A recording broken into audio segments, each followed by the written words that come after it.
जियो शेर। माँ के ज्योति से नूर मिलता है, सबके दिलों को सुरूर मिलता है। जो भी आता है मैया जी तेरे दर पे, कुछ न कुछ तो जरूर मिलता है।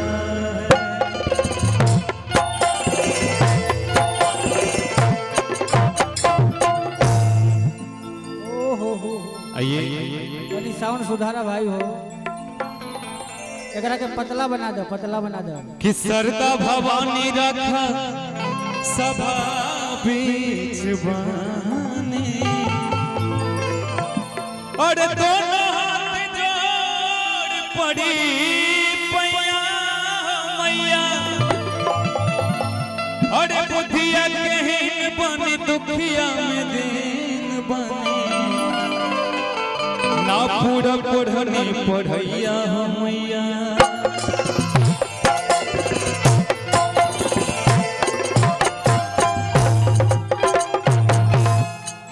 ओम जयंती मंगला काली, ओम जयंती मंगला काली, ओम जयंती मंगला काली, भद्रकाली कपालिनी, दुर्गे क्षमा से बधात्री, स्वाहा सदा नमस्तुते।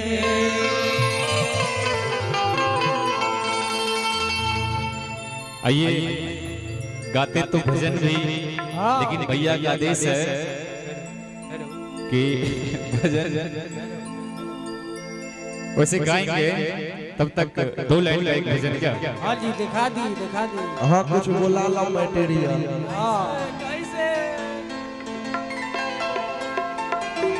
किया पे के पड़िए माई,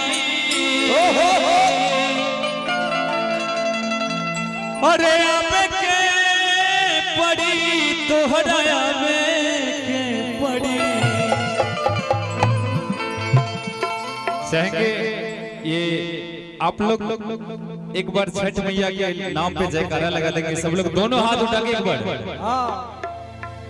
उसके बाद हम चलेंगे कुछ और माहौल में। हाँ जी बोलिए सच्चे दरबार की। लेकिन जैसे सुने थे हाँ जी इस जगह का नाम, हाँ वैसा लगा नहीं ना चंदन भाई? ना लगा, बिल्कुल ना। नाक टकाइएगा क्या? हमरा तो फीलिंग नहीं के होती हम कौना राज्य में आई बन। एक बार बार नहीं बोलेंगे, बस एक बार सब लोग दोनों हाथ उठा के घर से मां बहन लोग बोलिए सच्चे दरबार की, छठी मैया की। जी सर क्या बात कि आपके पड़ी माई, अरे आपके पड़ी माई, अरे आपके पड़ी तोहरा के पड़ी,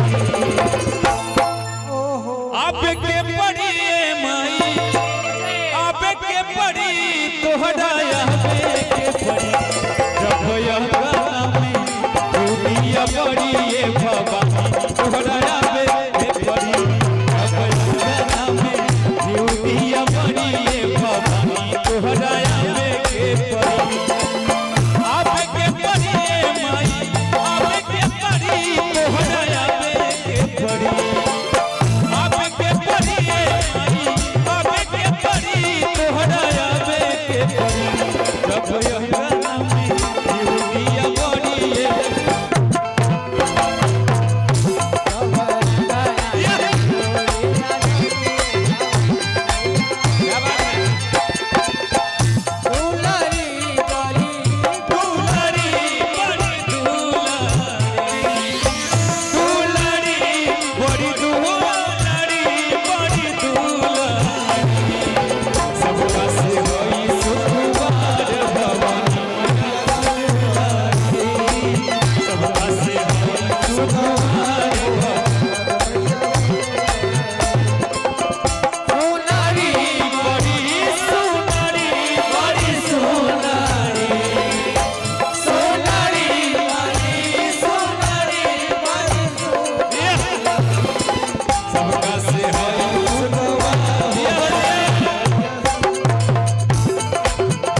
कलसा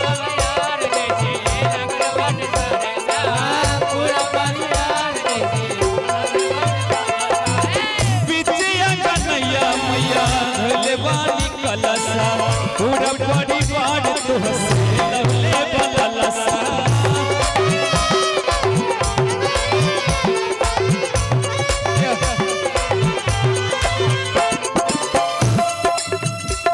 पूरा के परी श्रद्धा के अरे आबे के परी तोहरा आगे के परी